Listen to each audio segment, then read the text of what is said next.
L'équation suivante, à savoir y est égal à f de x, décrit tout simplement à quoi correspond notre y pour chacune des valeurs de x. C'est-à-dire, elle définit pour toute valeur de notre ensemble de départ des x son correspondant dans l'ensemble d'arrivée, à savoir les y. Dans cette image est représentée une fonction f de x qui est égale à 2x plus 1.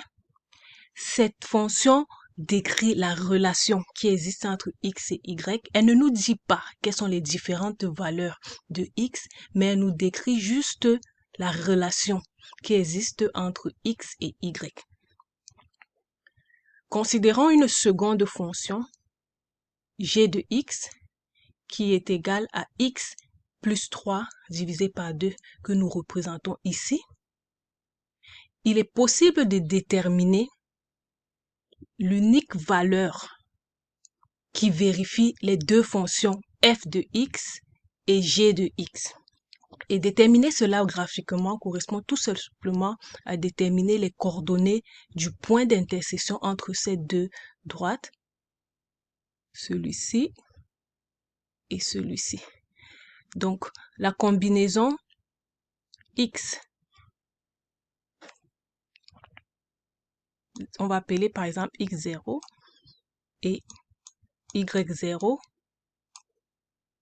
c'est le couple ou la paire de points x0, y0 qui vérifie nos deux fonctions, y est égal à 2x plus 1 et y est égal à x plus 1. Alors, donc graphiquement, les valeurs de x0 et y0 sont tout simplement 1 tiers et 1 plus 2 tiers. Il est possible de déterminer cette valeur-là qui vérifie les deux fonctions de façon géométrique, en faisant des calculs, et cela correspondrait tout simplement à résoudre les équations en posant 2x plus 1 est égal à x plus 3 sur 2. Et résoudre dans cela, ça revient à résoudre, à résoudre f de x est égal à g de x, revient à résoudre 2x plus 1 est égal à x plus 3 sur 2. Donc, mathématiquement parlant, déterminer le point qui vérifie les deux fonctions revient tout simplement à résoudre cette équation.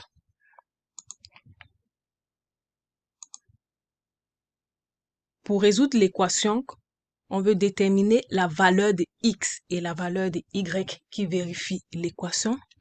Et pour cela, il faut tout simplement faire des transformations comme nous avons vu dans le module précédent. On va faire la même transformation à gauche et à droite de l'équation. La première transformation consistera à multiplier de part et d'autre notre équation par 2. En multipliant par 2, on obtient 2 multiplié par 2x plus 1 qui est égal à 2 fois x plus 3 sur 2.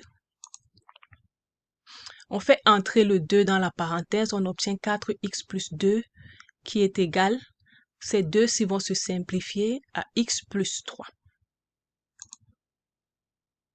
Maintenant, la prochaine transformation sera de retrancher le x plus 1 de part et d'autre de notre équation. On va faire 4x plus 2 moins x plus 2 à gauche et x plus 3 moins x plus 2 à droite. De ce côté, on aura les 2 moins 2 qui vont se simplifier. Il va nous rester juste 4x moins x qui nous donne 3x. Et ici, on aura x moins x qui va disparaître et puis on restera avec 3 moins 2 qui est égal à 1. La dernière transformation consistera à diviser de part et d'autre par 3. Donc, on fera 3x divisé par 3 est égal à 1 divisé par 3. Et donc, les 3 se simplifiant, on obtient x est égal à 1 tiers. Nous allons utiliser donc l'équation de départ, l'une des deux équations de départ pour déterminer la valeur de y. La fonction était y est égal à 2x plus 1. On va remplacer x par 2 tiers et on obtient 2 fois 1 tiers plus 1 qui nous donne 1 plus 2 tiers. Nous avons donc résolu deux équations en déterminant un point qui vérifie les deux fonctions y est égal à 2x plus 1 et la fonction x plus 3 sur 2. Dans votre cours de microéconomie ou macroéconomie, cet outil vous sera utile pour résoudre les fonctions d'optimisation, les problèmes d'optimisation par exemple, et vous pourriez déterminer le nombre d'inconnus que vous aurez à déterminer devra être égal au nombre de fonctions à résoudre.